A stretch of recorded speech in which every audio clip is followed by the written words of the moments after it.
नमस्कार किसान भाइयों, आप सभी का स्वागत है हमारे चैनल फार्मर्स ग्रोथ पर। तो किसान भाइयों, अभी यदि आपने हमारे चैनल को सब्सक्राइब नहीं किया है तो कृपया हमारे चैनल को सब्सक्राइब जरूर कर लें, जिससे आपको खेतीबाड़ी से जुड़ी सभी प्रकार की जानकारी समय पर मिलती रहे।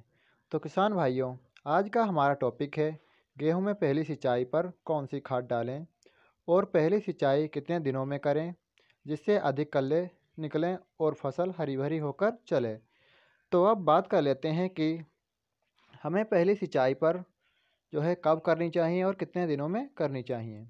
तो किसान भाइयों, जब हमारी फसल 21 से 25 दिन की हो जाती है तब हमें पहली सिंचाई कर देनी चाहिए। और इसके अलावा आप अपनी फसल को देखकर भी पानी लगा सकते हैं। जैसे बालू और दोमट खेत में फसल जल्दी पानी मांगने लगती है, तो उस हिसाब से भी आप अपने खेत में पानी लगा सकते हैं। और अब बात कर लेते हैं कि खाद की। तो बहुत से किसान भाइयों को ये कन्फ्यूजन रहता है कि पानी लगाने से पहले खाद डालें या फिर सिंचाई के 1-2 दिन बाद। तो किसान भाइयों, ये डिपेंड रहता है कि आपने बुवाई के समय खेत में कौन कौन सी खाद डाली है। यदि आपने डीएपी, एसएसपी और पोटास बुवाई के समय डाल दी है तो फिर आपको पहली सिंचाई के बाद में ही खाद को डालना है। और यदि डीएपी, एसएसपी और पोटास आपने किसी कारण से बुवाई के समय नहीं डाल पाई है तो आपको सिंचाई से पहले आपको शाम को जो है खाद डाल देनी है और सुबह से सिंचाई शुरू कर देनी है। तो रात में जब ओस पड़ेगी तब ओस के साथ खाद पिघलकर ज़मीन में चली जाएगी और सिंचाई होते ही खाद के सभी तत्व एक्टिव हो जाएंगे और आपको इस तरह से भरपूर लाभ देखने को मिलेगा। तो जिन किसान भाइयों ने शुरुआत में बुवाई के समय खाद नहीं डाल पाई है, क्योंकि कई कारण होते हैं, जैसे कि बुवाई के समय खाद की अधिक डिमांड होने के कारण भी बहुत से किसान भाइयों को खाद नहीं मिल पाती है। और कुछ किसान भाई जो छोटे किसान भाई होते हैं उनको पैसों की थोड़ी समस्या के कारण भी खाद नहीं डाल पाते हैं।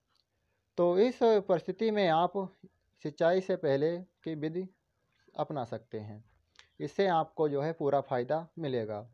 और अब बात कर लेते हैं कि खाद कौन सी डालें और कितनी मात्रा में डालें।